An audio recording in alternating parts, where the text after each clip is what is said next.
Breaking news చూస్తున్నాం. Delhi liquor scam లో తీహార్ జైల్లో ఉన్న బీఆర్ఎస్ ఎమ్మెల్సీ కవిత మరోసారి బెయిల్ పిటిషన్ మూవ్ చేశారు. ఆమె పిటిషన్ ఈ రోజు రౌజ్ అవెన్యూ కోర్టులో విచారణకు రానుంది.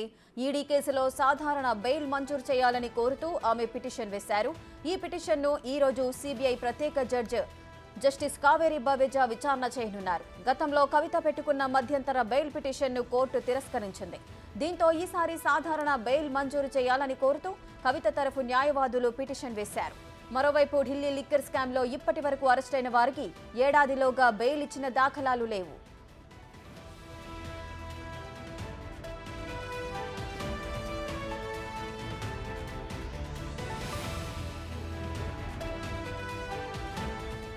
ఢిల్లీ లిక్కర్ కేసులో అరెస్ట్ అయి జైల్లో ఉన్న కవిత మరోసారి బెయిల్ పిటిషన్ ను మూవ్ చేయబోతున్నారు.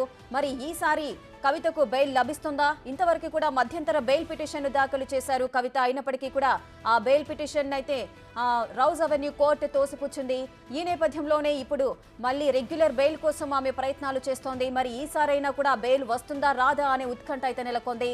మామూలుగా అయితే ఢిల్లీ లిక్కర్ స్కామ్ లో మాత్రం ఇప్పటి వరకు కూడా అరెస్ట్ అయిన వారికి ఏడాదిలోగా బెయిల్ ఇచ్చిన దాఖలా లేవు.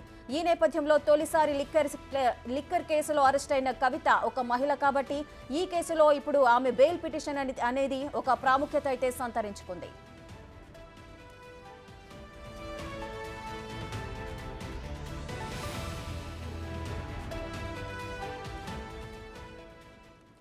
ఢిల్లీ లిక్కర్ స్కామ్ లో తీహార్ జైల్లో ఉన్న బీఆర్ఎస్ ఎమ్మెల్సీ కవిత మరోసారి బెయిల్ పిటిషన్ మూవ్ చేశారు. ఆమె బెయిల్ పిటిషన్ కి సంబంధించిన పూర్తి డీటెయిల్స్ మా ఢిల్లీ ప్రతినిధి శివ లైవ్ లో సిద్ధంగా ఉన్నారు.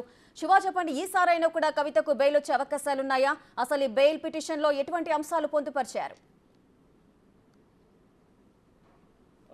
ఢిల్లీ లిక్కర్ స్కామ్లో అరెస్ట్ అయ్యి ప్రస్తుతం ఇటు సిబిఐ ఈడీ రెండు కేసుల్లో కూడా అరెస్ట్ అయిన కవిత ప్రజెంట్ తిహార్ జైల్లో ఉన్నారు. రెండు కేసుల్లో కూడా 23వ తేదీ వరకు జ్యుడిషియల్ కస్టడీలో ఉండబోతున్నారు. 23వ తారీఖుతో జ్యుడిషియల్ కస్టడీ ముగిసిన తర్వాత మళ్ళీ రౌజనీ కోర్టులో కవితను హాజరుపరుస్తారు. ఈలోపు కవిత రెగ్యులర్ బెయిల్ పిటిషన్ దాఖలు చేసిన నేపథ్యంలో ఈరోజు 16వ తేదీన మధ్యాహ్నం 2 గంటలకు రౌజనీ కోర్టు న్యాయమూర్తి కావేరి బవేజ ముందు కవిత దాఖలు చేసిన సాధారణ బెయిల్ పిటిషన్పై వాదనలు ప్రతివాదనలు కొనసాగబోతున్నాయి. గతంలో కూడా మధ్యంతర బెయిల్ పిటిషన్ దాఖలు చేసిన నేపథ్యంలో ఏప్రిల్ 8వ తేదీన మధ్యంతర బెయిల్ పిటిషన్ను తిరస్కరించారు. గతంలో ఏదైతే తన కుమారుడి పరీక్షలు ఉన్న నేపథ్యంలో పరీక్షలకు సంబంధించి ఏప్రిల్ 16 వరకు బెయిల్ మంజూరు చేయాలని కోరిన నేపథ్యంలో దానిలో మెన్షన్ చేసిన ఇష్యూస్ సరైనవిగా లేవు.